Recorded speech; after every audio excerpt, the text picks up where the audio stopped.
Thursday, Plus Sports and Plus TV Africa. Welcome on the show. My name is Wally Scott. Mikhail, welcome on the show. I'm here as always. On the show today, we have an ex-Super Eagles international. He was born in London by Nigerian parents. They could have played for the Three Lions, but his brother and himself, Sodje and Sam Sodje, both chose to play for the Super Eagles. The Nigerian and they had a Nigerian team, and they had a fantastic stints. And of course, we're looking at how it was those days with the Super Eagles and how it is now. I have too many questions to ask him before I go to Ikpeba's story. Sam Sodje, good morning. Good morning. Thank you for having me. Thank you very much for coming on the show at such a short notice. Thank you very much. Thank you. Now, Sam, let's start with the fact that let's go back in time a little. When it was your time during the Super Eagles, people would argue and say that during your time it was more of patriotism, but now the Nigerian players, it's more about money for them. No, no. I don't think that's true. I think football is different now. I think in our time, we played because we wanted to play, but for the moment, it's more a business a game. So I don't blame the players because there's life after sport. So I wouldn't say they're not passionate enough now, but they're more business-wise. So it's not about the money. Every occupation has to get paid. Football to them is job, so they have to get paid. Now let me read you a report I have this morning. Former Nigerian forward Victor Ikpeba has made a startling revelation that the Super Eagles is not the best team in African football at the moment. He blamed the team's loss in the first leg at the test in Balogun Stadium, Lagos, as a result of individual play in the parts of the players. Leon Balogun and Victor Osimhen scored a goal each as the Super Eagles beat the Central African Republic on Sunday to avenge their shocking loss to the Lafauves in the reverse fixture. Now, Ikpeba, Sam, he says that each player were playing as individuals, not as a team, and for him, the best team in Africa is definitely not the Super Eagles. In a way, you have to see it this way. When players come to camp and play in individual football, it's not their fault. It has to be the technical crew. If I was a manager or if I manage a club, I will get a philosophy that I play under, and whatever player I invite has to play in that system. So I don't think you can blame the players for playing individual football. They have to come to a system where the manager has to let them know this is how we play. And I think that's the problem we have in Nigeria at the moment, and it's going for too long. Now, Sam, let me ask you, since you've answered the question yourself, let me ask you the question. It's going to be on a burner. At this point, you have played under different coaches abroad, Brentford, West Brom, and the rest of them. You know how coaches run. You know their technical abilities. How would you speak for the technical abilities of Gernot Rohr? Oh, listen, once you're a professional player, that means you're very switched on when it comes to systems. I might play for a football club that they have 10 managers. Every manager that comes in has their own philosophy of how they play. And it's up to me as a professional to blend to it. So if you ask me about Gernot Rohr, I still don't understand how he plays. And I will not criticize him because I've not been to training with him, but I've seen him train. I don't think he's the guy that can take us to the next level. No disrespect to him, but where we are with the players that we have at the moment, I don't think we have any excuse. No one should give an excuse for the players, for the technical crew. We need to win something with this squad. So we've got good players at the moment. Now, when you were playing for the Super Eagles, I know for one that we had a style of play. We used to come at you from the wings. We had Amunike on the wings. We had Amokachi on the wings. If we needed George on the wings, we knew Nigeria would come at you from the wings. But now, nobody has an idea of what style Nigeria plays anymore. The manager should be very lucky that his employers really are definitely strong, because you cannot blame the manager, you cannot blame the players. It's when you have a set of people that is running football that think he's doing a good job, that's who you're going to blame. And to be fair, I think his stage is welcome. He stayed too long. I don't think we can go anywhere further with him. Qualifying for the World Cup is not an achievement for Nigeria at the moment. We've done that so many times. what we should be thinking about right now is how do we get to the second round? How do we get to the final? How do we get to the semi-final? The qualifying is not an achievement. But the way it looks, it's like if it qualifies us to the World Cup, we have achieved something. And that's just wrong. Now, John Fashanu has claimed, I'll come to the next question, but John Fashanu claims that when he heard about the amount of money Gernot Rohr was getting paid, as far as he's concerned, for doing practically nothing, he said he almost fell off his seat. I think the NFF and the Ministry of Sports should explain to us, sports journalists, what exactly his contract entails and how much he's getting so much money for practically staying in Nigeria only once in a while. And what happens in Nigeria with the people who get running on them? They're lucky that it's Nigeria. It can only happen in Nigeria. No one looks over them to let them know that they're doing something wrong. So we can talk and talk.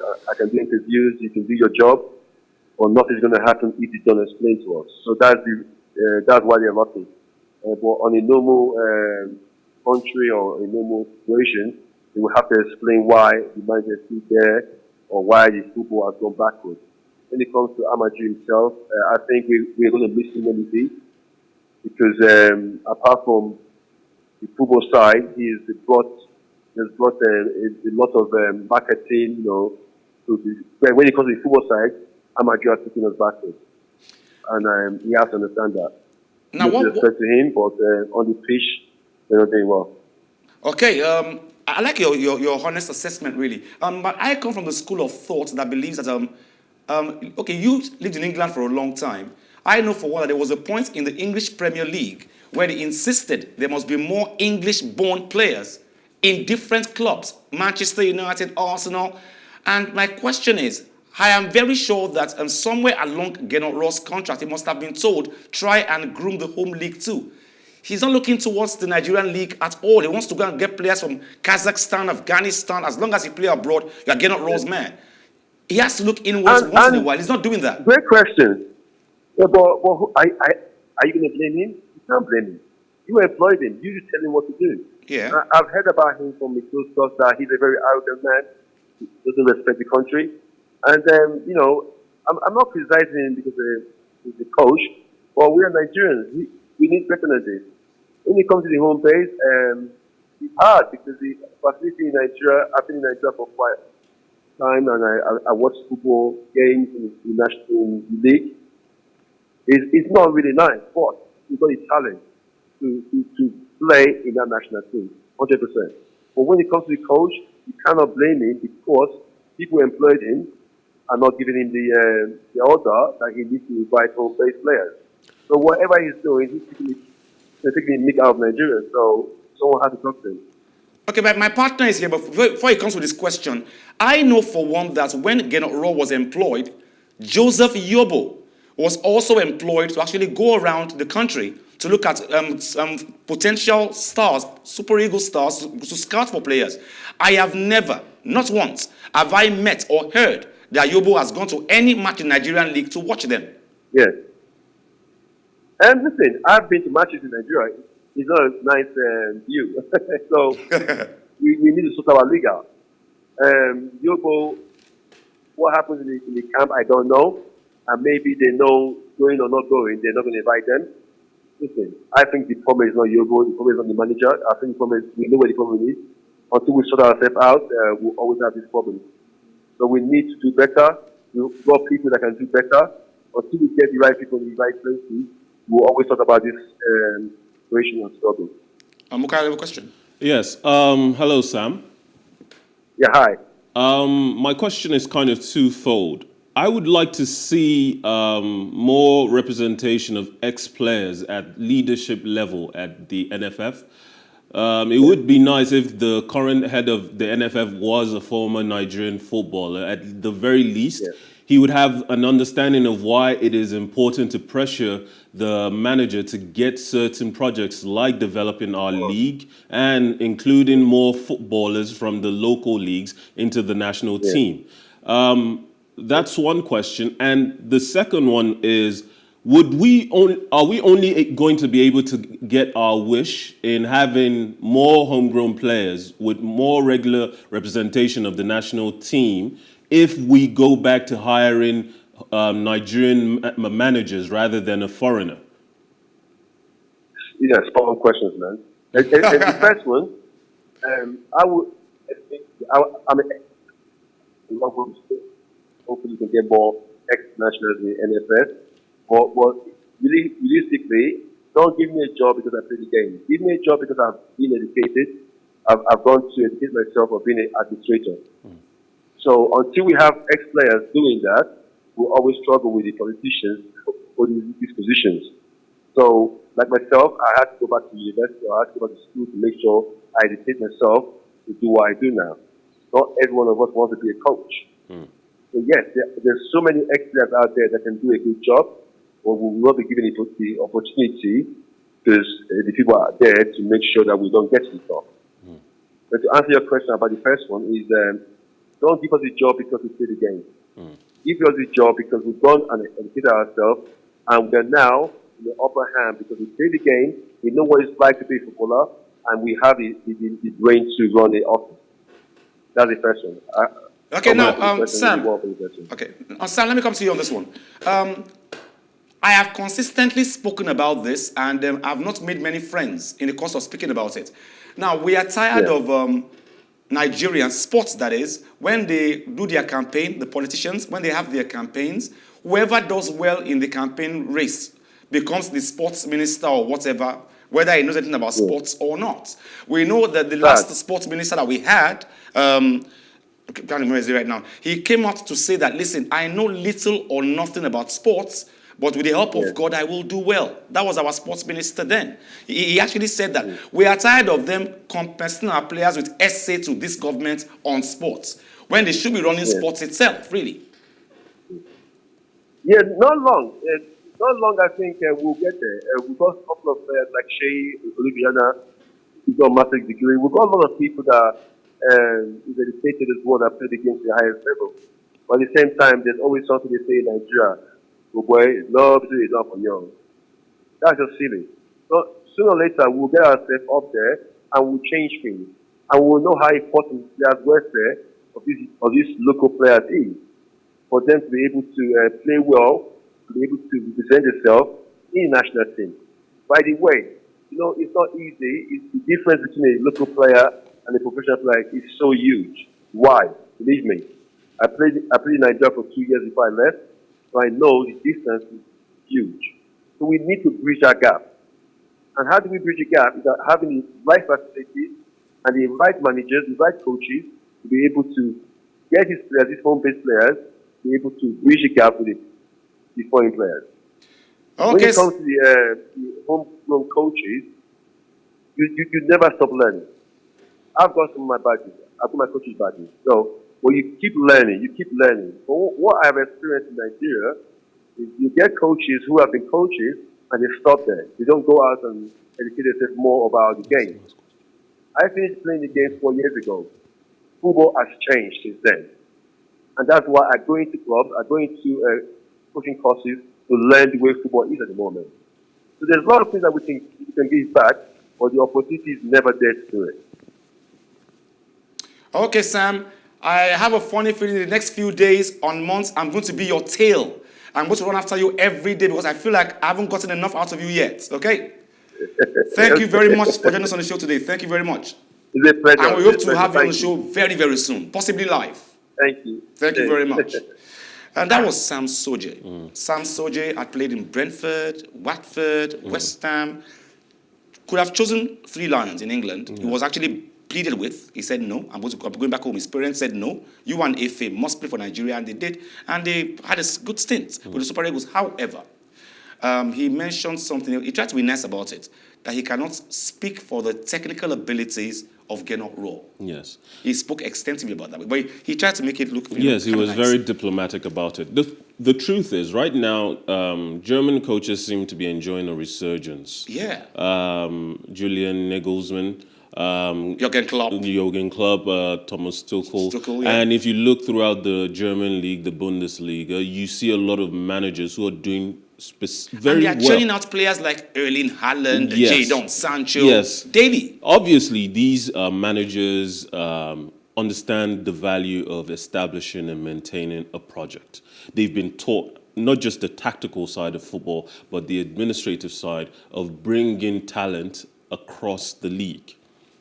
It begs the question, what era did Gernot Rohr study in that he's so bad and so arrogant at doing something similar in Nigeria, which is the only thing, probably the only reason he was brought in, for his technical abilities, his understanding of tactical moves, as well as administrative responsibilities of raising the league, the profile of the league, the kind of talent we have across the league. He could do so much more, but his arrogance is legendary at this point. Yeah. So many people have spoken about the fact, and the fact that Yobo isn't going to matches, he probably thinks it's a waste of time because his manager isn't going to. I think the arrogance comes from here. Everybody we've had on the show and everybody you've met in the course of sports journalism has told you Amaju's arrogance is legendary. And Amaju will not explain anything to you. If he feels you are asking too many questions, he just shuns you and walks away. He has no respect whatsoever for anyone.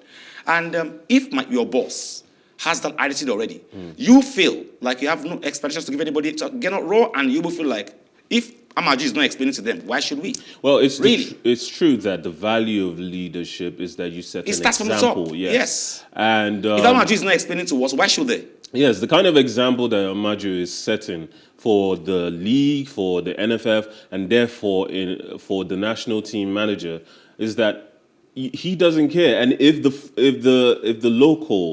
person who is in charge of our sports, football, doesn't care, why should a foreigner care? No, not even that. Yobo and Gernot Rohr were actually employed. Yes. We voted for Amaju Pinnick. So he must tell us what's happening. Yes. Yobo doesn't have to. They were employed. Rohr doesn't have to. They were employed. But we voted you in. Our votes put you there. You owe us an explanation.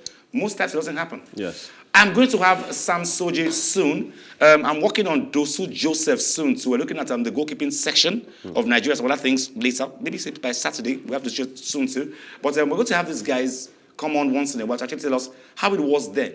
How we can get better now.